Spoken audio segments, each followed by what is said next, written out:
ಆದಿಯೂ ಅಂತ್ಯವೂ ಆಗಿರುವಾತನಾದ ತ್ರಯೇಕ ದೇವರ ಪರಿಶುದ್ಧವಾದ ಹೆಸರಿನಲ್ಲಿ ನಿಮ್ಮೆಲ್ಲರಿಗೂ ಸಮಗ್ರ ಸತ್ಯವೇದ ಅಧ್ಯಯನ ಕಾರ್ಯಕ್ರಮಕ್ಕೆ ಪ್ರೀತಿಯ ಸುಸ್ವಾಗತ.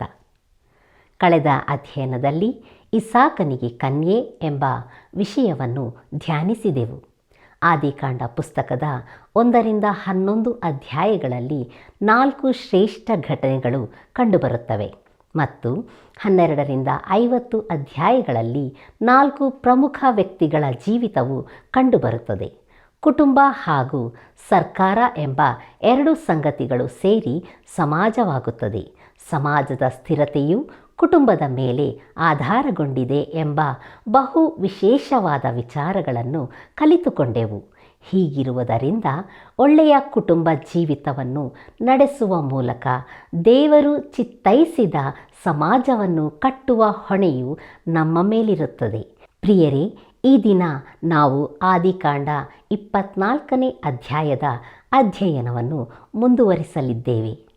ಬನ್ನಿ, ಇಸಾಕನಿಗೆ ಕನ್ಯೆಯನ್ನು ಹುಡುಕುವ ಸುಂದರವಾದ ಸತ್ಯಕಥೆಯನ್ನು ಕೇಳಿ ಅದರ ಮೂಲಕ ಕರ್ತನು ನಮಗೆ ಹೇಳುವುದನ್ನು ಕೇಳಿಸಿಕೊಳ್ಳೋಣ. ನಂಬತಕ್ಕ ಸತ್ಯ ಸಾಕ್ಷಿಯು, ಸತ್ತವರೊಳಗಿಂದ ಮೊದಲು ಎದ್ದು ಬಂದವನು, ಭೂರಾಜರ ಒಡೆಯನೂ ಆಗಿರುವ ಯೇಸು ಕ್ರಿಸ್ತನ ಅತಿ ಪರಿಶುದ್ಧವಾದ ನಾಮದಲ್ಲಿ ನಿಮ್ಮನ್ನು ವಂದಿಸುತ್ತಾ ಇಂದಿನ ಸತ್ಯವೇದ ಅಧ್ಯಯನಕ್ಕೆ ಬಹು ಪ್ರೀತಿಯಿಂದ ಸ್ವಾಗತಿಸುತ್ತೇನೆ. ಇಂದು ನಾವು ಆದಿಕಾಂಡ ಪುಸ್ತಕ 24ನೇ ಅಧ್ಯಾಯ 33ನೇ ವಚನದಿಂದ 67ನೇ ವಚನದವರೆಗೆ ಧ್ಯಾನ ಮಾಡಿಕೊಳ್ಳೋಣ. ಹಾಗಾದರೆ ಬನ್ನಿರಿ, ನಮ್ಮ ಇಂದಿನ ಧ್ಯಾನವನ್ನು ಆರಂಭಿಸುವ ಹಾಗೆ ದಯಮಾಡಿ ನಿಮ್ಮ ಸತ್ಯವೇದದಲ್ಲಿ ಆದಿಕಾಂಡ ಪುಸ್ತಕ 24ನೇ ಅಧ್ಯಾಯ 33ನೇ ವಚನವನ್ನು ನನ್ನೊಂದಿಗೆ ಗಮನಿಸಿರಿ. ಅಲ್ಲಿ ನಾವು ಹೀಗೆ ನೋಡುತ್ತೇವೆ: ಆದರೆ ಅವನಿಗೆ ಊಟಕ್ಕೆ ಬಡಿಸಿದಾಗ ಅವನು, ನಾನು ಬಂದ ಕೆಲಸವನ್ನು ಹೇಳದೆ ಊಟ ಮಾಡುವುದಿಲ್ಲ ಅನ್ನಲು ಲಾಬಾನನು ಹೇಳು ಅಂದನು ಎಂಬುದಾಗಿ. ಕರ್ತನಲ್ಲಿ ಪ್ರೀತಿಯ ದೇವಜನರೇ, ನಾನು ಬಂದ ಕೆಲಸವನ್ನು ಹೇಳದೆ ಊಟ ಮಾಡುವುದಿಲ್ಲ ಎಂಬುದಾಗಿ ಸೇವಕನು ಹೇಳಿರುವಂಥ ಮಾತನ್ನು ಈ ವಾಕ್ಯ ಭಾಗದಲ್ಲಿ ನಾವು ಗಮನಿಸುತ್ತೇವೆ. ಇದು ಈ ಲೋಕದಲ್ಲಿ ಮತ್ತೊಬ್ಬರ ಕುರಿತು ಹೇಳಲು ಬಂದಿರುವ ಪವಿತ್ರಾತ್ಮನ ಗುಣಲಕ್ಷಣವಾಗಿದೆ. ದೇವರಿಗೆ ಸಂಬಂಧಿಸಿದಂತೆ ಅದು ಪ್ರಾಥಮಿಕ ವ್ಯವಹಾರವಾಗಿರುತ್ತದೆ. ಆದರೆ ಲೋಕದ ಜನರಿಗೆ ಸುವಾರ್ತೆಯನ್ನು ತೆಗೆದುಕೊಂಡು ಹೋಗುವುದೇ ದೇವರಿಗೆ ಸಂಬಂಧಿಸಿದಂತೆ ಪ್ರಾಥಮಿಕವಾದ ವ್ಯವಹಾರವಾಗಿರುತ್ತದೆ ಮತ್ತು ಅದನ್ನು ಪ್ರಥಮ ಸ್ಥಾನದಲ್ಲಿ ಇರಿಸಲು ದೇವರಾತ್ಮನು ಇಲ್ಲಿರುತ್ತಾನೆ. ನೋಡಿರಿ, ಅಬ್ರಹಾಮನ ಸೇವಕನು ತಾನು ಬಂದಿರುವ ವಿಷಯವನ್ನು ತಿಳಿಸದೆ ಊಟ ಮಾಡುವುದಿಲ್ಲ ಎಂಬುದಾಗಿ ಹೇಳುತ್ತಾ ಇದ್ದಾನೆ ಮತ್ತು ಅವರು ಅದಕ್ಕೆ ಅನುಮತಿಸುತ್ತಾ ಇದ್ದಾರೆ. ನಮ್ಮ ಧ್ಯಾನದಲ್ಲಿ ಮುಂದುವರೆದು ಆದಿಕಾಂಡ ಪುಸ್ತಕ 24ನೇ ಅಧ್ಯಾಯ 34ನೇ ವಚನವನ್ನು ಓದುವಾಗ ಅಲ್ಲಿ ಹೀಗೆ ನೋಡುತ್ತೇವೆ: ಅವನು ಹೇಳಿದ್ದೇನೆಂದರೆ, ನಾನು ಅಬ್ರಹಾಮನ ಸೇವಕನೋ ಎಂಬುದಾಗಿ.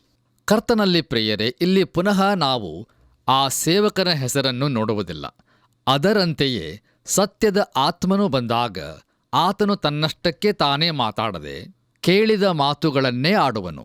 ಆತನು ನನ್ನದರೊಳಗಿಂದ ತೆಗೆದುಕೊಂಡು ನಿಮಗೆ ತಿಳಿಸುತ್ತಾ ನನ್ನನ್ನೇ ಮಹಿಮೆ ಪಡಿಸುವನು ಎಂಬುದನ್ನು ಯೋಹಾನನು ಬರೆದ ಸುವಾರ್ತೆ 16ನೇ ಅಧ್ಯಾಯ 13-15 ವಚನಗಳಲ್ಲಿ ನಾವು ನೋಡುತ್ತೇವೆ. ಹಾಗಾದರೆ ಪ್ರಿಯರೇ, ಈ ಪವಿತ್ರಾತ್ಮನ ಹೆಸರು ಏನಾಗಿರುತ್ತದೆ? ನೋಡಿರಿ, ಆತನಿಗೆ ಹೆಸರು ಇರುವುದಿಲ್ಲ. ಆತನು ತನ್ನ ಕುರಿತಾಗಿ ಮಾತಾಡಿಕೊಳ್ಳಲು ಇಲ್ಲಿಗೆ ಬಂದಿರುವುದಿಲ್ಲ. ಆದರೆ ಆತನು ಬೇರೊಬ್ಬರ, ಅಂದರೆ ಯೇಸು ಕ್ರಿಸ್ತನ ಕುರಿತು ಮಾತಾಡುವುದಕ್ಕೆ ಬಂದಿರುತ್ತಾನೆ.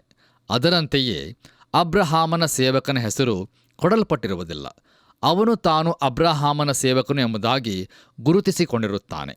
ನಮ್ಮ ಧ್ಯಾನದಲ್ಲಿ ಮುಂದುವರೆದು ಆದಿಕಾಂಡ ಪುಸ್ತಕ 24ನೇ ಅಧ್ಯಾಯ 35ನೇ ವಚನವನ್ನು ಓದುವಾಗ ಅಲ್ಲಿ ಹೀಗೆ ನೋಡುತ್ತೇವೆ: ಯೆಹೋವನು ನನ್ನ ದಣಿಯನ್ನು ಬಹಳವಾಗಿ ಅಭಿವೃದ್ಧಿಪಡಿಸಿ ಅವನಿಗೆ ಕುರಿದನಗಳನ್ನು, ಬೆಳ್ಳಿ ಬಂಗಾರವನ್ನು, ದಾಸದಾಸಿಯರನ್ನು, ಒಂಟೆಗಳನ್ನು, ಕತ್ತೆಗಳನ್ನು ಕೊಟ್ಟದ್ದರಿಂದ ಅವನು ಧನವಂತನಾದನು ಎಂಬುದಾಗಿ. ಕರ್ತನಲ್ಲಿ ಪ್ರಿಯ ಆತ್ಮೀಯ ಬಂಧುಗಳೇ, ಸೇವಕನು ಈಗ ತನ್ನ ಯಜಮಾನನು ತಂದೆಯೂ ಆಗಿರುವ ಅಬ್ರಹಾಮನ ಕುರಿತಾಗಿ ಹೇಳುತ್ತಾ ಇದ್ದಾನೆ ಮತ್ತು ಇದೇ ಸಂಗತಿಯನ್ನು ಪವಿತ್ರಾತ್ಮನು ನಮಗೆ ಹೇಳುವಂಥವನಾಗಿದ್ದಾನೆ. ಆತನು ಈ ಲೋಕಕ್ಕೆ ಪಾಪದ, ನೀತಿಯ ಮತ್ತು ನ್ಯಾಯ ತೀರ್ಪಿನ ಅರುಹನ್ನು ಹುಟ್ಟಿಸುವಾತನಾಗಿದ್ದಾನೆ. ಈ 3 ಸಂಗತಿಗಳನ್ನು ಆತನು ಕಳೆದು ಹೋದ ಈ ಲೋಕಕ್ಕೆ ತಿಳಿಸುತ್ತಾನೆ. ನೋಡಿರಿ, ನಮಗೋಸ್ಕರ ನ್ಯಾಯ ತೀರ್ಪನ್ನು ತನ್ನ ಮೇಲೆ ಹೊತ್ತುಕೊಂಡು ನಾವು ಪರಲೋಕದಲ್ಲಿ ನಿಲ್ಲುವವರಾಗುವಂತೆ ಮಾಡುವುದಕ್ಕಾಗಿ ನಮಗೋಸ್ಕರ ನೀತಿಯಾಗಿ ಮಾಡಲ್ಪಟ್ಟ ರಕ್ಷಕನೊಬ್ಬನು ಇದ್ದಾನೆ ಎಂಬುದನ್ನು ತಿಳಿಸಲು ಪವಿತ್ರಾತ್ಮನು ಬಂದಿರುತ್ತಾನೆ. ಪವಿತ್ರಾತ್ಮನು ತನ್ನ ಕುರಿತಾಗಿ ಮಾತಾಡದೆ ಮತ್ತೊಬ್ಬನ ಅಂದರೆ ಯೇಸು ಕ್ರಿಸ್ತನ ಕುರಿತಾಗಿ ಮಾತಾಡುವುದಕ್ಕಾಗಿ ಬಂದಿರುತ್ತಾನೆ. ಪ್ರಿಯರೇ, ಯೆಹೋವನು ನನ್ನ ದಣಿಯನ್ನು ಬಹಳವಾಗಿ ಅಭಿವೃದ್ಧಿಪಡಿಸಿದ್ದಾನೆ ಎಂಬುದಾಗಿ ಸೇವಕನು ಹೇಳುತ್ತಾ ಇದ್ದಾನೆ. ಅಬ್ರಹಾಮನನ್ನು ಅಭಿವೃದ್ಧಿಪಡಿಸಿದ ದೇವರು ಸಕಲವನ್ನು ಹೊಂದಿರುವ ಧನವಂತನಾಗಿರುತ್ತಾನೆ. ಆತನ ಘನವುಳ್ಳ ನಾಮಕ್ಕೆ ಮಹಿಮೆಯುಂಟಾಗಲಿ. ಬನ್ನಿರಿ ನಮ್ಮ ಧ್ಯಾನವನ್ನು ಮುಂದುವರೆಸಿ ಆದಿಕಾಂಡ ಪುಸ್ತಕ 24ನೇ ಅಧ್ಯಾಯ 36ನೇ ವಚನವನ್ನು ಓದುವಾಗ ಅಲ್ಲಿ ಹೀಗೆ ನೋಡುತ್ತೇವೆ. ನನ್ನ ದಣಿಯ ಪತ್ನಿಯಾದ ಸಾರಳು ವೃದ್ಧಾಪದಲ್ಲಿ ಅವನಿಗೆ ಮಗನನ್ನು ಹೆತ್ತಳು. ಆ ಮಗನಿಗೆ ನನ್ನ ದಣಿಯು ತನಗಿರುವುದನ್ನೆಲ್ಲ ಕೊಟ್ಟಿದ್ದಾನೆ ಎಂಬುದಾಗಿ. ಕರ್ತನಲ್ಲಿ ಪ್ರಿಯ ನನ್ನ ಆತ್ಮೀಯ ಸ್ನೇಹಿತರೆ, ನಮ್ಮ ಕರ್ತನಾದ ಯೇಸು ಕ್ರಿಸ್ತನು ಅನಂತ ಶ್ರೇಷ್ಠವಾದ ರೀತಿಯಲ್ಲಿ ಬಾಧ್ಯಸ್ಥನಾಗಿದ್ದಾನೆ ಮತ್ತು ಇಂದು ನಾವು ಆತನೊಂದಿಗೆ ಜೊತೆ ಬಾಧ್ಯಸ್ಥರಾಗಿರುತ್ತೇವೆ. ಆತನ ನಾಮಕ್ಕೆ ಸ್ತೋತ್ರವಾಗಲಿ. ನೋಡಿರಿ, ತನ್ನ ದಣಿಯ ಮಗನಿಗೆ ಕನ್ಯೆಯಾಗಿ ಬರುವವಳು ತನ್ನ ದಣಿಗೆ ಇರುವ ಎಲ್ಲವುಗಳಿಗೆ ಬಾಧ್ಯಸ್ಥಳಾಗಿರುವಳು ಎಂಬುದನ್ನು ಈ ಕುಟುಂಬಕ್ಕೆ ತಿಳಿಸಲು ಅಬ್ರಹಾಮನ ಸೇವಕನು ಬಂದಿರುತ್ತಾನೆ. ಮುಂದುವರೆದು ನಾವು 37ನೇ ವಚನವನ್ನು ಓದುವಾಗ ಅಲ್ಲಿ ಹೀಗೆ ಬರೆದದೆ, ಇದಲ್ಲದೆ ನನ್ನ ದಣಿಯು ನನಗೆ ನಾನು ವಾಸವಾಗಿರುವ ಕಾನಾನ್ ದೇಶದವರಿಂದ ನನ್ನ ಮಗನಿಗೆ ಹೆಣ್ಣನ್ನು ತೆಗೆದುಕೊಳ್ಳದೆ ಎಂಬುದಾಗಿ. ಕರ್ತನಲ್ಲಿ ಪ್ರಿಯ ಸಹೋದರ ಸಹೋದರಿಯರೇ, ಪವಿತ್ರಾತ್ಮನು ಇಂದು ಪಾಪಿಗಳಿಗೆ ಕರೆಯುತ್ತಾ ಇದ್ದಾನೆ. ಆದರೆ ಆ ಪಾಪಿಗಳು ದೇವರ ಸದಾ ಜೀವವುಳ್ಳ ವಾಕ್ಯವೆಂಬ ನಾಶವಾಗದ ಬೀಜದಿಂದ ಪುನರ್ಜನ್ಮವನ್ನು ಹೊಂದಿದವರಾಗಿರುತ್ತಾರೆ.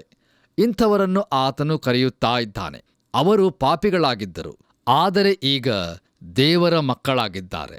ಕೊರಿಂಥದವರಿಗೆ ಬರೆದ 2ನೇ ಪತ್ರಿಕೆ 5ನೇ ಅಧ್ಯಾಯ 15ನೇ ವಚನದಲ್ಲಿ ನಾವು ಹೀಗೆ ನೋಡುತ್ತೇವೆ, ಯಾವನಾದರೂ ಕ್ರಿಸ್ತನಲ್ಲಿದ್ದರೆ ಅವನು ನೂತನ ಸೃಷ್ಟಿಯಾದನೋ ಎಂಬುದಾಗಿ.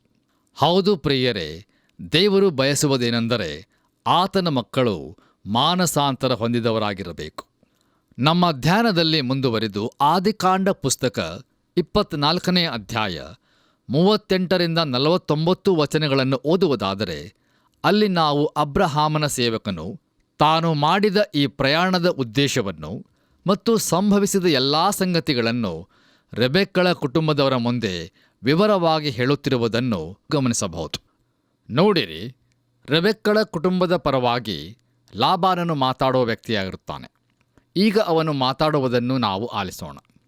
ದಯಮಾಡಿ ನಿಮ್ಮ ಸತ್ಯವೇದದಲ್ಲಿ ಆದಿಕಾಂಡ ಪುಸ್ತಕ 24ನೇ ಅಧ್ಯಾಯ 50 ಹಾಗೂ 51ನೇ ವಚನಗಳನ್ನು ಓದುವಾಗ ಅಲ್ಲಿ ಹೀಗೆ ನೋಡುತ್ತೇವೆ, ಅದಕ್ಕೆ ಲಾಬಾನನು ಬೆತುವೇಲನು, ಈ ಕಾರ್ಯವು ಯೆಹೋವನಿಂದಲೇ ಉಂಟಾಯಿತು, ನಾವೆಂತೂ ಹೌದೆಂದು ಅಲ್ಲವೆಂದು ಹೇಳಲಾರೆವು. ರೆಬೆಕ್ಕಳನ್ನು ನಿನ್ನ ವಶಕ್ಕೆ ಕೊಡುತ್ತೇವೆ, ಕರೆದುಕೊಂಡು ಹೋಗಬಹುದು. ಯೆಹೋವನು ಹೇಳಿದಂತೆ ಆಕೆ ನಿನ್ನ ದಣಿಯ ಮಗನಿಗೆ ಹೆಂಡತಿಯಾಗಲಿ ಅಂದರು ಎಂಬುದಾಗಿ. ಕರ್ತನಲ್ಲಿ ಪ್ರೀತಿಯ ದೇವಜನರೇ, ಅಬ್ರಹಾಮನ ಸೇವಕನ ಮಾತುಗಳನ್ನು ಸೂಕ್ಷ್ಮವಾಗಿ ಗಮನಿಸಿದ ಲಾಬಾನನು ಮತ್ತು ಬೆತುವೇಲನು ಅದರಲ್ಲಿ ಯೆಹೋವನ ಹಸ್ತವಿರುವುದನ್ನು ಗ್ರಹಿಸಿಕೊಂಡು, ಈ ಕಾರ್ಯವು ಯೆಹೋವನಿಂದಲೇ ಉಂಟಾಯಿತು, ನಾವಂತೂ ಹೌದೆಂದು ಅಲ್ಲವೆಂದು ಹೇಳಲಾರೆವು. ರೆಬೆಕ್ಕಳನ್ನು ನಿನ್ನ ವಶಕ್ಕೆ ಕೊಡುತ್ತೇವೆ ಎಂಬುದಾಗಿ ಹೇಳುತ್ತಿರುವುದನ್ನು ನಾವು ನೋಡುತ್ತೇವೆ. ಮುಂದುವರೆದು ನಾವು 52 ಹಾಗೂ 53ನೇ ವಚನಗಳನ್ನು ಓದುವಾಗ ಅಲ್ಲಿ ಹೀಗೆ ನೋಡುತ್ತೇವೆ, ಅಬ್ರಹಾಮನ ಸೇವಕನು ಅವರ ಮಾತನ್ನು ಕೇಳಿದಾಗ ಯೆಹೋವನಿಗೆ ಬೊಗ್ಗಿ ನಮಸ್ಕರಿಸಿದನು. ಆಮೇಲೆ ತಾನು ತಂದಿದ್ದ ಬೆಳ್ಳಿ ಬಂಗಾರದ ಒಡವೆಗಳನ್ನು ವಸ್ತ್ರಗಳನ್ನು ತೆಗೆದು ರೆಬೆಕ್ಕಳಿಗೆ ಕೊಟ್ಟನು. ಆಕೆಯ ಅಣ್ಣನಿಗೂ ತಾಯಿಗೂ ಸಹ ಬೆಲೆಯುಳ್ಳ ಉಡುಗೊರೆಗಳನ್ನು ಕೊಟ್ಟನು ಎಂಬುದಾಗಿ. ಕರ್ತನಲ್ಲಿ ಪ್ರೀತಿಯ ಆತ್ಮೀಯ ಬಂಧುಗಳೇ, ಇದೇ ರೀತಿಯಲ್ಲಿ ಪವಿತ್ರಾತ್ಮನು ದೇವರ ಮಕ್ಕಳಿಗೂ ಕೊಡುವಾತನಾಗಿದ್ದಾನೆ. ನಾವು ಯೇಸುಕ್ರಿಸ್ತನ ಬಳಿಗೆ ಬರುವಾಗ ಯಥಾರ್ಥವಾದ ಪ್ರಾಮಾಣಿಕವಾದ ಸಂಚಕಾರವಾಗಿರುವ ಪವಿತ್ರಾತ್ಮನನ್ನು ಹೊಂದಿರುವವರಾಗಿರುತ್ತೇವೆ. ಪ್ರಿಯರೇ, ಈ ಅದ್ಭುತವಾದಂಥ ಸಂಗತಿಗಳು ಇಂದು ವಿಶ್ವಾಸಿಗೆ ಕೊಡಲ್ಪಟ್ಟಿರುತ್ತವೆ. ನಮ್ಮ ಧ್ಯಾನವನ್ನು ಮುಂದುವರೆಸಿ ಆದಿಕಾಂಡ ಪುಸ್ತಕ 24ನೇ ಅಧ್ಯಾಯ 54 ಮತ್ತು 55ನೇ ವಚನಗಳನ್ನು ಓದುವಾಗ ಅಲ್ಲಿ ಹೀಗೆ ನೋಡುತ್ತೇವೆ, ಬಳಿಕ ಅವನು ಅವನ ಸಂಗಡ ಬಂದ ಮನುಷ್ಯರು ಊಟ ಉಪಚಾರಗಳನ್ನು ತೀರಿಸಿಕೊಂಡು ರಾತ್ರಿಯೆಲ್ಲ ಅಲ್ಲೇ ಇದ್ದರು. ಬೆಳಿಗ್ಗೆ ಎದ್ದಾಗ ಅವನು, ನನ್ನ ದಣಿಯ ಬಳಿಗೆ ಹೊರಡುವುದಕ್ಕೆ ನನಗೆ ಅಪ್ಪಣೆಯಾಗಲಿ ಎಂದು ಕೇಳಲು, ರೆಬೆಕ್ಕಳ ಅಣ್ಣನೂ ತಾಯಿಯೂ ಅವನಿಗೆ, ಹುಡುಗಿಯು ಇನ್ನೂ 8-10 ದಿನವಾದರೂ ನಮ್ಮಲ್ಲಿರಲಿ, ಆಮೇಲೆ ಆಕೆ ಹೋಗಬಹುದು ಎಂದು ಹೇಳಿದರು ಎಂಬುದಾಗಿ. ಕರ್ತನಲ್ಲಿ ಪ್ರಿಯ ಆತ್ಮೀಯ ಸ್ನೇಹಿತರೆ, ಅಬ್ರಹಾಮನ ಸೇವಕನು ಈಗ ಅವಸರದಲ್ಲಿ ಇರುವುದನ್ನು ನಾವು ನೋಡುತ್ತೇವೆ. ಇದು ಅವನಿಗೆ ಕೊಡಲ್ಪಟ್ಟಿರುವ ದೊಡ್ಡ ವ್ಯವಹಾರದ ಜವಾಬ್ದಾರಿಕೆಯಾಗಿರುತ್ತದೆ. ಆದರೆ ರೆಬೆಕ್ಕಳ ಅಣ್ಣನು ತಾಯಿಯು ಅವನನ್ನು ತಡೆದು, ಹುಡುಗಿಯು ಇನ್ನೂ 8-10 ದಿನವಾದರೂ ನಮ್ಮಲ್ಲಿ ಇರಲಿ, ಆಮೇಲೆ ಆಕೆ ಹೋಗಬಹುದು, ಯಾಕೆ ಈ ಅವಸರ ಎಂಬುದಾಗಿ ಹೇಳುತ್ತಿರುವುದನ್ನು ಈ ವಾಕ್ಯ ಭಾಗದಲ್ಲಿ ನಾವು ನೋಡುತ್ತೇವೆ. ಪ್ರಿಯರೇ, ನಮ್ಮ ಧ್ಯಾನದಲ್ಲಿ ಮುಂದುವರಿದು 56 ಮತ್ತು 57ನೇ ವಚನಗಳನ್ನು ಓದುವುದಾದರೆ, ಅಲ್ಲಿ ಅಬ್ರಹಾಮನ ಸೇವಕನು ತನ್ನ ಅವಸರಕ್ಕೆ ಕಾರಣವನ್ನು ತಿಳಿಸುತ್ತಾ ಇದ್ದಾನೆ. ಈಗ ನಾವು ಬಹು ಮುಖ್ಯವಾದ ಭಾಗಕ್ಕೆ ಬಂದಿರುತ್ತೇವೆ. ಇದು ಬಹು ಅದ್ಭುತಕರವಾಗಿದೆ ಎಂದು ನನಗೆ ಅನಿಸುತ್ತದೆ. ಇದನ್ನು ನಾವು ತಪ್ಪಿಸಿಕೊಳ್ಳುವುದು ಬೇಡ ಎಂಬುದಾಗಿ. ಮುಂದೆ ನಾವು 58ನೇ ಮತ್ತು 59ನೇ ವಚನವನ್ನು ಓದುವಾಗ, ರೆಬೆಕ್ಕಳನ್ನು ಕರೆದು, ಈ ಮನುಷ್ಯನ ಜೊತೆಯಲ್ಲಿ ಹೋಗುವಿಯಾ ಎಂದು ಕೇಳಿದರು. ಆಕೆ ಹೋಗುತ್ತೇನೆ ಅನ್ನಲೋ ಎಂಬುದಾಗಿ. ಕರ್ತನಲ್ಲಿ ಪ್ರಿಯ ಸಹೋದರ ಸಹೋದರಿಯರೇ, ಈ ಚಿತ್ರದ ಕಡೆಗೆ ಇನ್ನೊಂದು ಸಾರಿ ನೋಡೋಣ. ಇದು ಬಹು ಹಿಂದೆಯೇ, ಅಂದರೆ ಮಾನವ ಕುಲದ ಆರಂಭದಲ್ಲಿಯೇ ಸಂಭವಿಸಿದಂಥ ದೃಶ್ಯವಾಗಿರುತ್ತದೆ. ಇಲ್ಲಿ ನಾವು ನೋಡುವಂಥ ಈ ಕುಟುಂಬವು ಒಬ್ಬ ಅಪರಿಚಿತ ಅತಿಥಿಯನ್ನು ಸತ್ಕರಿಸುತ್ತಾ ಇದ್ದಾರೆ. ಅದರಲ್ಲೂ ಅವರು ರಾಜಯೋಗದೊಂದಿಗೆ ಸತ್ಕರಿಸುತ್ತಾ ಇದ್ದಾರೆ. ಆ ಕುಟುಂಬದವರು ಅವನ ಒಂಟೆಗಳಿಗೂ ಸೇವಕನಿಗೂ ಬಹು ಉತ್ತಮವಾಗಿ ಸತ್ಕರಿಸಿರುತ್ತಾರೆ. ಅವರೆಲ್ಲರಿಗೂ ಅದೊಂದು ಹಬ್ಬದ ಔತಣವೇ ಆಗಿತ್ತು. ಆದರೆ ಆ ಸೇವಕನು ತನ್ನ ವ್ಯವಹಾರವನ್ನು ಪ್ರಸ್ತಾಪಿಸಲು ಬಯಸುತ್ತಾ ಇದ್ದಾನೆ. ನೋಡಿರಿ ಪ್ರಿಯರೇ, ಅವನು ತನ್ನ ವಿಚಿತ್ರವಾದ ವ್ಯವಹಾರವನ್ನು ಹೇಳುತ್ತಾ ಇದ್ದಾನೆ. ತನ್ನ ದಣಿಯ ಮಗನಿಗೆ ಕನ್ಯೆಯನ್ನು ತರುವುದಕ್ಕಾಗಿ ತಾನು ಬಂದಿರುವನು ಎಂಬುದಾಗಿ ಹೇಳುತ್ತಾ, ನಂತರ ಆ ಸೇವಕನು ಆ ಯಜಮಾನನ ಬಗ್ಗೆ ಹೇಳಲು ಆರಂಭಿಸುತ್ತಾನೆ. ಮತ್ತು ಇದನ್ನೆಲ್ಲ ಬಹು ಸೂಕ್ಷ್ಮವಾಗಿ ಜಾಗರೂಕತೆಯಿಂದ ಆಲಿಸುತ್ತಿರುವ ಸುಂದರವಾದ ಯವನಸ್ಥೆಯನ್ನು ಹಿನ್ನೆಲೆಯಲ್ಲಿ ನಾವು ಕಾಣಬಹುದು. ಆ ಸೇವಕನು ತನ್ನ ಯಜಮಾನನಾದ ಅಬ್ರಹಾಮನ ಕುರಿತು, ಅವನಿಗೆ ಮುಪ್ಪಿನಲ್ಲಿ ಹುಟ್ಟಿದ ಇಸಾಕನ ಕುರಿತು ಹೇಳುತ್ತಿರುವುದನ್ನು ಆಕೆಯು ಗಮನವಿಟ್ಟು ಆಲಿಸುತ್ತಾ ಇದ್ದಾಳೆ. ಮತ್ತೆ ಆ ಸೇವಕನು ತನ್ನ ಮಾತುಗಳನ್ನು ಮುಂದುವರಿಸುತ್ತಾ ಇಸಾಕನ ಅದ್ಭುತಕರವಾದ ಜನನವನ್ನು, ಅವನ ಜೀವಿತವನ್ನು ತಿಳಿಸುತ್ತಾ ಇದ್ದಾನೆ. ನಂತರ ಒಂದು ದಿನ ತನ್ನ ಯಜಮಾನನು ದೇವರ ಆಜ್ಞೆಗೆ ವಿಧೇಯನಾಗಿ ಅವನ ಮಗನನ್ನು ಯಜ್ಞವಾಗಿ ಅರ್ಪಿಸುವುದಕ್ಕೋಸ್ಕರ ಮೋರಿಯ ಬೆಟ್ಟಕ್ಕೆ ಹೋಗಿರುವುದನ್ನು, ಅಲ್ಲಿ ದೇವರು ಆ ಮಗನನ್ನು ಯಜ್ಞವಾಗಿ ಅರ್ಪಿಸುವುದಕ್ಕೆ ಬಿಡದೆ ಅವರಿಗೆ ಒಂದು ಟಗರನ್ನು ಒದಗಿಸಿದ್ದನ್ನು ಹೇಳಿದನು. ಮತ್ತು ಅಂತಿಮವಾಗಿ ಆ ಯವನಸ್ಥ ಹುಡುಗನಿಗೆ ಕಾನಾನ್ಯರಿಂದ ಯಾರನ್ನೂ ಬಯಸದೆ ತನ್ನ ಸ್ವದೇಶದಿಂದಲೇ ಕನ್ಯೆಯನ್ನು ತರುವಂತೆ ಆತನನ್ನು ಕಳುಹಿಸಿರುವನು ಎಂಬುದಾಗಿ ಹೇಳಿದನು. ನೋಡಿರಿ, ಇವೆಲ್ಲವುಗಳನ್ನು ರೆಬೆಕ್ಕಳು ಬಹು ಜಾಗರೂಕತೆಯಿಂದ ಆಲಿಸಿದ್ದಳು. ಈಗ ಎಲ್ಲರ ಕಣ್ಣುಗಳು ಆಕೆಯ ಕಡೆಗೆ ತಿರುಗುತ್ತವೆ. ಈ ಮನುಷ್ಯನ ಜೊತೆಯಲ್ಲಿ ಹೋಗುವಿಯಾ ಎಂದು ಕೇಳಿದರು ಎಂಬುದಾಗಿ ನಾವು ವಾಕ್ಯದಲ್ಲಿ ನೋಡುತ್ತೇವೆ.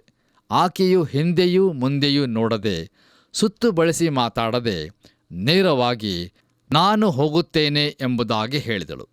ಕರ್ತನಲ್ಲಿ ಪ್ರಿಯರೇ, ಇಂದು ಪವಿತ್ರಾತ್ಮನು ನಮ್ಮನ್ನು ಕರೆಯುತ್ತಾ ಇದ್ದಾನೆ. ಆತನೇ ಅಬ್ರಹಾಮನ ಸೇವಕನ ಸ್ಥಾನವನ್ನು ತೆಗೆದುಕೊಂಡಿದ್ದಾನೆ. ಪ್ರಿಯರೇ, ದಯಮಾಡಿ ಗಮನಿಸಿರಿ. ತಂದೆಯು ಪವಿತ್ರಾತ್ಮನು ಮಗನನ್ನು ಈ ಲೋಕಕ್ಕೋಸ್ಕರ ಸಾಯುವುದಕ್ಕಾಗಿ ಕಳುಹಿಸಿದರು. ಮತ್ತು ಮಗನು ಪರಲೋಕಕ್ಕೆ ಏರಿ ಹೋದಾಗ ಆತನು ಸಹಾಯಕನೂ ಸಂತೈಸುವಾತನೂ ಆಗಿರುವ ಪವಿತ್ರಾತ್ಮನನ್ನು ಕಳುಹಿಸಿಕೊಡುವುದಾಗಿ ಹೇಳಿದ್ದನು. ಈಗ ಆ ಪವಿತ್ರಾತ್ಮನು ಈ ಲೋಕದಲ್ಲಿ ಇರುತ್ತಾನೆ ಮತ್ತು ಆತನು ಮೊದಲಗಿತ್ತಿಯನ್ನು ನೀನು ಬರುವಿಯಾ ಎಂಬುದಾಗಿ ಕರೆಯುತ್ತಾ ಇದ್ದಾನೆ.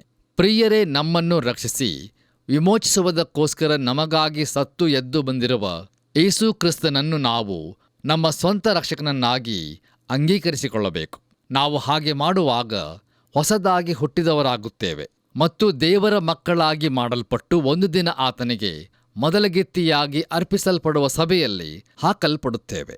ನಾವು ಆತನ ಆಮಂತ್ರಣವನ್ನು ಸ್ವೀಕರಿಸಲು ಸಿದ್ಧರಾಗಿರುವೆವೋ? ಯೇಸು ಕ್ರಿಸ್ತನನ್ನು ನಮ್ಮ ಸ್ವಂತ ರಕ್ಷಕನನ್ನಾಗಿ ಸ್ವೀಕರಿಸಿ ನಂಬಲು ಒಪ್ಪಿಕೊಳ್ಳುವವರಾಗಿರುತ್ತೇವೋ? ನೋಡಿರಿ, ಇದು ಸುತ್ತು ಬಳಸಿ ಮಾತಾಡುವುದಾಗಿರುವುದಿಲ್ಲ. ಇದು ಬರೀ ಹೌದು ಅಥವಾ ಇಲ್ಲ ಎನ್ನುವ ಆಯ್ಕೆಯಾಗಿರುತ್ತದೆ. ಕರ್ತನಲ್ಲಿ ಪ್ರಿಯರೇ, ಈಗ ಅದು ಕಥೆಯ ಅಂತ್ಯವಾಗಿರಲಿಲ್ಲ. ಆದರೆ ಈಗ ಅವರು ತಮ್ಮ ಪ್ರಯಾಣವನ್ನು ಆರಂಭಿಸಿ ವಾಗ್ದಾನದ ದೇಶಕ್ಕೆ ಹೋಗುತ್ತಾ ಇದ್ದಾರೆ. ನಮ್ಮ ಧ್ಯಾನವನ್ನು ಮುಂದುವರಿಸಿ ಆದಿಕಾಂಡ ಪುಸ್ತಕ 24ನೇ ಅಧ್ಯಾಯ 59 ಮತ್ತು 60ನೇ ವಚನಗಳನ್ನು ಓದುವಾಗ ಅಲ್ಲಿ ನಾವು ಹೀಗೆ ನೋಡುತ್ತೇವೆ. ಆಕೆ ಹೋಗುತ್ತೇನೆ ಅನ್ನಲು ಅವರು ತಮ್ಮ ತಂಗಿಯಾದ ರೆಬೆಕ್ಕಳನ್ನು, ಆಕೆಯ ದಾದಿಯನ್ನು, ಅಬ್ರಹಾಮನ ಸೇವಕನನ್ನು, ಅವನ ಸಂಗಡ ಬಂದ ಮನುಷ್ಯರನ್ನು ಸಾಗ ಕಳುಹಿಸಿದರು. ಮತ್ತು ರೆಬೆಕ್ಕಳಿಗೆ, ತಂಗಿಗೆ, ನಿನ್ನಿಂದ ಲಕ್ಷಾಂತರ ಸಂತಾನವಾಗಲಿ, ನಿನ್ನ ಸಂತಾನದವರು ತಮ್ಮ ವೈರಿಗಳ ಪಟ್ಟಣಗಳನ್ನು ಸ್ವಾಧೀನ ಮಾಡಿಕೊಳ್ಳಲಿ ಎಂದು ಹರಸಿದರು ಎಂಬುದಾಗಿ. ಕರ್ತನಲ್ಲಿ ಪ್ರೀತಿಯ ದೇವಜನರೇ, ಈ ವಾಕ್ಯ ಭಾಗದಲ್ಲಿ ಒಂದು ಅದ್ಭುತವಾದಂಥ ಪ್ರವಾದನೆಯನ್ನು ನೋಡುತ್ತೇವಲ್ಲವೇ? ಈ ಪ್ರವಾದನೆಯು ಈಗಾಗಲೇ ನೆರವೇರಲ್ಪಟ್ಟಿದೆ. ನೋಡಿರಿ, ನಾವು ಇಲ್ಲಿ ಮಾತಾಡುತ್ತಿರುವುದು ನೆರವೇರದೆ ಉಳಿದಿರುವ ಪ್ರವಾದನೆ ಅಲ್ಲ, ಆದರೆ ನೆರವೇರಿದ ಪ್ರವಾದನೆಯಾಗಿರುತ್ತದೆ. ಪ್ರಿಯರೇ, ನಮ್ಮ ಧ್ಯಾನದಲ್ಲಿ ಮುಂದುವರಿದು ಆದಿಕಾಂಡ ಪುಸ್ತಕ 24ನೇ ಅಧ್ಯಾಯ 61ನೇ ವಚನವನ್ನು ಓದುವಾಗ ಅಲ್ಲಿ ಹೀಗೆ ಬರೆದದೆ: ರೆಬೆಕ್ಕಳು ಆಕೆಯ ದಾಸಿಯರು ಒಂಟೆಗಳ ಮೇಲೆ ಹತ್ತಿದವರಾಗಿ ಅಬ್ರಹಾಮನ ಸೇವಕನ ಹಿಂದೆ ಹೋದರು. ಹೀಗೆ ಆ ಸೇವಕನು ರೆಬೆಕ್ಕಳನ್ನು ಕರಕೊಂಡು ಹೊರಟನೋ ಎಂಬುದಾಗಿ. ಕರ್ತನಲ್ಲಿ ನನ್ನ ಪ್ರೀತಿಯ ಆತ್ಮೀಯ ಬಂಧುಗಳೇ, ಈಗ ಅವರು ಪ್ರಯಾಣ ಮಾಡಿ ವಾಗ್ದಾನದ ದೇಶಕ್ಕೆ ಹಿಂದಿರುಗಿ ಬರುತ್ತಾ ಇದ್ದಾರೆ. ಅದು ಬಹು ದೀರ್ಘವಾದ ಪ್ರಯಾಣವಾಗಿರುತ್ತದೆ ಮತ್ತು ಅಂಥ ದೀರ್ಘವಾದ ಪ್ರಯಾಣವನ್ನು ಒಂಟೆಗಳ ಮೇಲೆ ಮಾಡುವುದು ಅಷ್ಟೊಂದು ಸುಲಭವಾದಂಥ ಸಂಗತಿಯಾಗಿರಲಿಲ್ಲ. ಹಾಗೆಯೇ ಅವರು ಪ್ರಯಾಣ ಮಾಡುತ್ತಾ ವಾಗ್ದಾನದ ದೇಶವು ಕಾಣಿಸುವಷ್ಟರ ಮಟ್ಟಿಗೆ ಅಂತಿಮವಾಗಿ ಬಂದು ಸೇರಿದರು. ಅವರು ವಾಗ್ದಾನದ ದೇಶವನ್ನು ಪ್ರವೇಶಿಸಿ ಲಹೈರೋಯಿ ಬಳಿಗೆ ಬರುತ್ತಾರೆ. ಮುಂದುವರೆದು ನಾವು ಆದಿಕಾಂಡ ಪುಸ್ತಕ 24ನೇ ಅಧ್ಯಾಯ 65ನೇ ವಚನವನ್ನು ಓದುವಾಗ ಅಲ್ಲಿ ಕಾನಾನ್ ದೇಶದ ದಕ್ಷಿಣ ಸೀಮೆ, ಅಂದರೆ ಹೆಬ್ರೋನ್ ಮತ್ತು ಬೆರ್ಷೆಬದ ಮನೋಹರ ಸ್ಥಳದಲ್ಲಿನ ಮಾರ್ಗವಾಗಿದೆ ಎಂಬುದು ತಿಳಿದು ಬರುತ್ತದೆ. ಹಾಗೆಯೇ ನಮ್ಮ ಧ್ಯಾನದಲ್ಲಿ ಮುಂದುವರಿದು ಆದಿಕಾಂಡ ಪುಸ್ತಕ 24ನೇ ಅಧ್ಯಾಯ 63ನೇ ವಚನವನ್ನು ಓದುವಾಗ ಅಲ್ಲಿ ಹೀಗೆ ನೋಡುತ್ತೇವೆ: ಅವನು ಸಂಜೆ ವೇಳೆಯಲ್ಲಿ ಧ್ಯಾನ ಮಾಡುವುದಕ್ಕೋಸ್ಕರ ಅಡವಿಗೆ ಹೋದಾಗ ಕಣ್ಣೆತ್ತಿ ನೋಡಿದಾಗ ಒಂಟೆಗಳು ಬರುವುದನ್ನು ಕಂಡನು ಎಂಬುದಾಗಿ. ಕರ್ತನಲ್ಲಿ ನನ್ನ ಪ್ರಿಯ ಸಹೋದರ ಸಹೋದರಿಯರೇ, ಮಾನವ ಉಪಕಥೆಯಲ್ಲಿ ಯೇಸು ಕ್ರಿಸ್ತನು ತನ್ನ ಮೊದಲಿಗಿತ್ತಿಗೋಸ್ಕರ ಬರಲಿರುವುದರ ದೃಶ್ಯವು ನಮಗೆ ಕೊಡಲ್ಪಟ್ಟಿರುವುದು. ನಮ್ಮ ಕರ್ತನಾದ ಯೇಸು ಕ್ರಿಸ್ತನು ಮಧ್ಯಾಕಾಶದಲ್ಲಿ ಬಂದಾಗ ನಾವೆಲ್ಲರೂ ಆತನ ಬಳಿಗೆ ಎತ್ತಲ್ಪಡುವ ವಿಷಯವು ಬಹು ಅದ್ಭುತಕರವಾಗಿದೆ ಎಂದು ಅನೇಕ ಜನರು ಹೇಳುತ್ತಾರೆ. ನೋಡಿರಿ, ಆತನು ಬರುವಾಗ ಆತನೊಂದಿಗೆ ಈಗಾಗಲೇ ಇರುವಂಥವರ ಕುರಿತು ಮತ್ತೊಂದು ದೃಶ್ಯವೂ ಇರುತ್ತದೆ. ಕರ್ತನಲ್ಲಿ ಪ್ರಿಯರೇ, ದಯಮಾಡಿ ಗಮನಿಸಿರಿ. ಸಭೆಯ ಹೆಚ್ಚಿನ ಭಾಗವು ಮರಣದ ದ್ವಾರದ ಮೂಲಕ ಹಾದು ಹೋಗಿರುತ್ತಾರೆ ಮತ್ತು ಆತನು ಬರುವಾಗ ಅವರು ಆತನೊಂದಿಗೆ ಬರಲಿರುವರು. ಅವರ ಸತ್ತ ದೇಹಗಳು ಎಬ್ಬಿಸಲ್ಪಡುವವು ಮತ್ತು ಆತ್ಮಗಳು ಹಾಗೂ ಶರೀರಗಳು ಸೇರಿಕೊಳ್ಳಲಿರುವವು. ಜೀವದಿಂದ ಉಳಿದವರು ಮಧ್ಯಾಕಾಶದಲ್ಲಿ ಕರ್ತನನ್ನು ಸಂಧಿಸಲು ಈ ಎಬ್ಬಿಸಲ್ಪಟ್ಟವರೊಂದಿಗೆ ಎತ್ತಲ್ಪಡಬೇಕಾಗಿರುತ್ತದೆ. ನಮ್ಮ ಕರ್ತನಾದ ಯೇಸು ಕ್ರಿಸ್ತನು ತಂದೆಯಾದ ದೇವರ ಬಲಪಾರ್ಶ್ವದಿಂದ ಎದ್ದು ತನ್ನ ಸಭೆಯನ್ನು ಕರೆಯುವುದಕ್ಕಾಗಿ ಮಧ್ಯಾಕಾಶಕ್ಕೆ ಹೊರಡುವಾಗ ಈಗಾಗಲೇ ಸತ್ತವರು ಆತನನ್ನು ಮೊದಲು ನೋಡಲಿರುವರು. ಪ್ರಿಯರೇ, ಇದುವೇ ಇಲ್ಲಿನ ಸುಂದರವಾದ ಚಿತ್ರಣವಾಗಿದೆ ಮತ್ತು ಇದು ಬಹು ಮಹಿಮೆಯುಳ್ಳ ಚಿತ್ರಣವಾಗಿದೆಯಲ್ಲವೇ? ದಯಮಾಡಿ ಆಲೋಚಿಸಿ ನೋಡಿರಿ. ಈಗ ದಯಮಾಡಿ ನಿಮ್ಮ ಸತ್ಯವೇದದಲ್ಲಿ ಆದಿಕಾಂಡ ಪುಸ್ತಕ 24ನೇ ಅಧ್ಯಾಯ 64 ಮತ್ತು 65ನೇ ವಚನಗಳನ್ನು ನನ್ನೊಂದಿಗೆ ಗಮನಿಸಿರಿ. ಅಲ್ಲಿ ನಾವು ಹೀಗೆ ನೋಡುತ್ತೇವೆ: ರೆಬೆಕ್ಕಳು ಕಣ್ಣೆತ್ತಿ ಈಸಾಕನನ್ನು ನೋಡಿ ಒಂಟೆಯಿಂದ ಬೇಗ ಇಳಿದು ನಮ್ಮನ್ನು ಎದುರುಗೊಳ್ಳುವುದಕ್ಕೆ ಅಡವಿಯಲ್ಲಿ ನಡೆದು ಬರುವ ಆ ಮನುಷ್ಯನು ಯಾರೆಂದು ಆ ಸೇವಕನನ್ನು ಕೇಳಿದಳು. ಅವನೇ ನನ್ನ ದಣಿಯೆಂದು ಅವನು ಹೇಳಿದಾಗ ಆಕೆ ಮುಸುಕು ಹಾಕಿಕೊಂಡಳು ಎಂಬುದಾಗಿ. ಕರ್ತನಲ್ಲಿ ಪ್ರೀತಿಯ ದೇವಜನರೇ, ಯೇಸು ಕ್ರಿಸ್ತನ ಮೊದಲಗಿತ್ತಿಯಾದ ನಾವು ಕ್ರಿಸ್ತನ ನೀತಿ ಎಂಬ ವಸ್ತ್ರದಿಂದ ಹೊದಿಸಲ್ಪಡಬೇಕಾಗಿರುತ್ತದೆ. ಆದರೆ ಆತನೇ ನಮಗೋಸ್ಕರ ನೀತಿಯಾಗ ಮಾಡಲ್ಪಟ್ಟನು. ನಮ್ಮ ತಪ್ಪು ಅಪರಾಧಗಳ ನಿಮಿತ್ತ ಆತನು ಒಪ್ಪಿಸಲ್ಪಟ್ಟನು ಮತ್ತು ನಾವು ನೀತಿವಂತರಾಗಿ ಮಾಡಲ್ಪಟ್ಟು ತಂದೆಯಾದ ದೇವರ ಮುಂದೆ ನಿಲ್ಲಲು ಶಕ್ತರನ್ನಾಗಿ ಮಾಡುವ ನೀತಿಯನ್ನು ಹೊಂದಲು ಆತನು ಎಬ್ಬಿಸಲ್ಪಟ್ಟನು. ಕರ್ತನಲ್ಲಿ ಪ್ರಿಯರೇ, ಈಸಾಕನನ್ನು ನೋಡಿದ ರೆಬೆಕ್ಕಳು ಅವನು ಯಾರು ಎಂಬುದನ್ನು ವಿಚಾರಿಸುತ್ತಾಳೆ. ತನ್ನ ಮನೆಯಿಂದ ಹಿಡಿದು ತನ್ನ ಪ್ರಯಾಣದುದ್ದಕ್ಕೂ ಅವನ ಕುರಿತಾಗಿ ಕೇಳಿದ್ದಾಳೆ. ಆದರೆ ಈಗ ಅವನನ್ನು ಮುಖಾಮುಖಿಯಾಗಿ ನೋಡಲಿದ್ದಾಳೆ. ಪ್ರಿಯರೇ, ಇದು ನಮ್ಮ ಇಂದಿನ ಸ್ಥಿತಿಗೆ ಹೋಲಿಕೆಯಾಗಿರುತ್ತದೆ. ಅಪೊಸ್ತಲನಾದ ಪೇತ್ರನು ಅದನ್ನು ವ್ಯಕ್ತಪಡಿಸಿರುವ ಹಾಗೆ ತನ್ನ ಮೊದಲನೆಯ ಪತ್ರಿಕೆ 1ನೇ ಅಧ್ಯಾಯ 8ನೇ ವಚನದಲ್ಲಿ ಹೀಗೆ ಬರೆಯುತ್ತಾನೆ: ನೀವು ಆತನನ್ನು ಕಣ್ಣಾರೆ ನೋಡಲಿಲ್ಲವಾದರೂ ಆತನನ್ನು ಪ್ರೀತಿಸುತ್ತೀರಿ ಎಂಬುದಾಗಿ. ಹೌದು ಪ್ರಿಯರೇ, ಆತನು ಬಂದಾಗ ನಾವು ಆತನನ್ನು ತಿಳಿದುಕೊಳ್ಳಲಿರುವೆವು. ಆತನ ಕೈಗಳಲ್ಲಿರುವ ಮೊಳೆಗಳ ಗಾಯಗಳನ್ನು ನೋಡಿ ಆತನನ್ನು ತಿಳಿದುಕೊಳ್ಳಲಿರುವೆವು ಎಂಬುದು ಒಂದು ಹಾಡಿನ ಸಾಲಾಗಿರುತ್ತದೆ. ಖಂಡಿತವಾಗಿಯೂ ಪ್ರಿಯರೇ, ಆ ಹಾಡಿನ ಸಾಲು ನಮ್ಮೆಲ್ಲರ ಅನುಭವವಾಗಲಿರುವುದು. ಇದು ನಮ್ಮ ಮುಂದೆ ಇರುವ ದಿವ್ಯವಾದ, ಅದ್ಭುತವಾದ ಹಾಗೂ ಮನೋಹರವಾದಂಥ ಚಿತ್ರಣವಾಗಿದೆ ಅಲ್ಲವೇ? ಬನ್ನಿರಿ ನಮ್ಮ ಧ್ಯಾನವನ್ನು ಮುಂದುವರೆಸಿ ಆದಿಕಾಂಡ ಪುಸ್ತಕ 24ನೇ ಅಧ್ಯಾಯ 66ನೇ ವಚನವನ್ನು ಓದುವಾಗ ಅಲ್ಲಿ ನಾವು ಹೀಗೆ ನೋಡುತ್ತೇವೆ: ಆ ಸೇವಕನು ತಾನು ಮಾಡಿದ ಕಾರ್ಯಗಳನ್ನೆಲ್ಲ ಇಸಾಕನಿಗೆ ತಿಳಿಸಿದ ನಂತರ ಎಂಬುದಾಗಿ. ಕರ್ತನಲ್ಲಿ ಪ್ರಿಯ ಆತ್ಮೀಯ ಬಂಧುಗಳೇ, ಪವಿತ್ರಾತ್ಮನು ನಮ್ಮನ್ನು ಮುದ್ರೆ ಮಾಡಿರುತ್ತಾನೆ ಮತ್ತು ನಮ್ಮ ವಿಮೋಚನೆ ದಿನದಂದು ನಮ್ಮನ್ನು ಯೇಸು ಕ್ರಿಸ್ತನಿಗೆ ಅರ್ಪಿಸುತ್ತಾನೆ. ನೋಡಿರಿ, ಅಬ್ರಹಾಮನ ಸೇವಕನು ಕನ್ಯೆಯನ್ನು ತರುವಂಥ ವಿಷಯದಲ್ಲಿ ನಿಶ್ಚಿತತೆ ಇತ್ತು. ಈಗ ನಾವು ಈಸಾಕ ಮತ್ತು ರೆಬೆಕ್ಕಳ ಸಂಯೋಜನೆಯನ್ನು ಇಲ್ಲಿ ನೋಡಲಿದ್ದೇವೆ. ಬನ್ನಿರಿ ಪ್ರಿಯರೇ, ನಮ್ಮ ಇಂದಿನ ಧ್ಯಾನವನ್ನು ಮುಕ್ತಾಯಗೊಳಿಸುವ ಹಾಗೆ ಕೊನೆಯದಾಗಿ ನಾವು ಆದಿಕಾಂಡ ಪುಸ್ತಕ 24ನೇ ಅಧ್ಯಾಯ 67ನೇ ವಚನವನ್ನು ಓದುವಾಗ ಅಲ್ಲಿ ಹೀಗೆ ನೋಡುತ್ತೇವೆ: ಈಸಾಕನು ಆಕೆಯನ್ನು ತಾಯಿಯಾದ ಸಾರಳ ಗುಡಾರಕ್ಕೆ ಕರೆದುಕೊಂಡು ಹೋದನು. ಈ ರೀತಿಯಾಗಿ ಅವನು ರೆಬೆಕ್ಕಳನ್ನು ವರಿಸಿದನು. ಆಕೆ ಅವನ ಹೆಂಡತಿಯಾದಳು. ಅವನು ಆಕೆಯನ್ನು ಪ್ರೀತಿಸಿ ತನ್ನ ತಾಯಿ ಸತ್ತ ದುಃಖವನ್ನು ಶಮನ ಮಾಡಿಕೊಂಡನು ಎಂಬುದಾಗಿ. ಕರ್ತನಲ್ಲಿ ನನ್ನ ಪ್ರಿಯ ಸಹೋದರ ಸಹೋದರಿಯರೇ, ಅವನು ಆಕೆಯನ್ನು ಪ್ರೀತಿಸಿ ಎಂಬುದಾಗಿ ಈ ವಾಕ್ಯ ಭಾಗದಲ್ಲಿ ನಾವು ನೋಡುತ್ತೇವೆ. ಅದರಂತೆಯೇ ಪ್ರಿಯರೇ, ಯೇಸು ಕ್ರಿಸ್ತನು ತನ್ನ ಸಭೆಯನ್ನು ಪ್ರೀತಿಸಿ ತನ್ನ ಸಭೆಗಾಗಿ ತನ್ನನ್ನೇ ಸಮರ್ಪಿಸಿರುತ್ತಾನೆ. ಮುಂದೆ ನಾವು ಈ ವಾಕ್ಯ ಭಾಗದಲ್ಲಿ ತನ್ನ ತಾಯಿ ಸತ್ತ ದುಃಖವನ್ನು ಶಮನ ಮಾಡಿಕೊಂಡನು ಎಂಬುದಾಗಿಯೂ ಗಮನಿಸುತ್ತೇವೆ. ಇದು ನಮ್ಮ ರಕ್ಷಣೆಯಲ್ಲಿ ಯೇಸು ಕ್ರಿಸ್ತನು ಶ್ರೇಷ್ಠವಾದ, ಗಮನಾರ್ಹವಾದ ಪ್ರಮಾಣ ಅಥವಾ ಪಾಲನ್ನು ಸಂಪಾದಿಸಿಕೊಳ್ಳಲಿರುವನು ಎಂಬುದನ್ನು ಪ್ರಕಟಿಸುವಂಥದ್ದಾಗಿರುತ್ತದೆ. ಹೌದು ಪ್ರಿಯರೇ, ಆತನು ನಮ್ಮನ್ನು ಬಯಸುತ್ತಾನೆ ಮತ್ತು ನಮಗಾಗಿ ಹಾತೊರೆಯುತ್ತಾನೆ.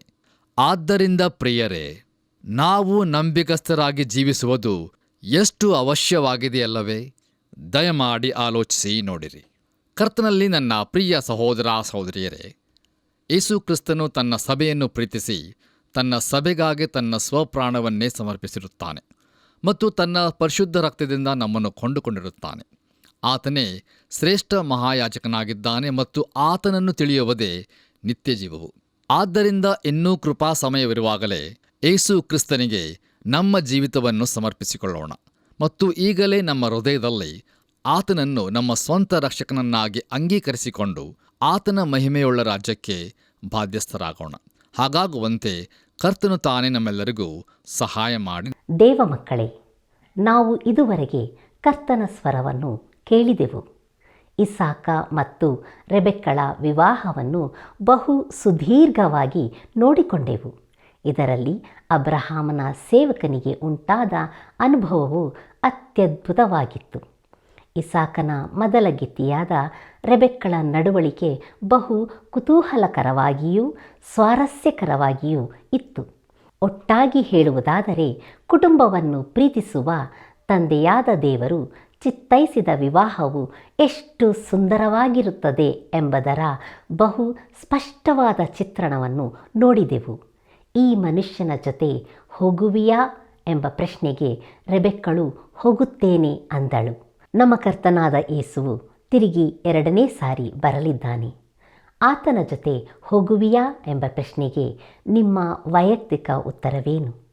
ರೆಬೆಕ್ಕಳ ಹಾಗೆ ಹೋಗುತ್ತೇನೆ ಎಂದು ನೇರವಾಗಿ ಹೇಳುವ ಜೀವಿತ ನಿಮ್ಮದಾಗಲಿ. ಯೇಸು ಕ್ರಿಸ್ತನ ಕೃಪೆಯು ನಿಮ್ಮೆಲ್ಲರೊಂದಿಗೆ ಇರಲಿ.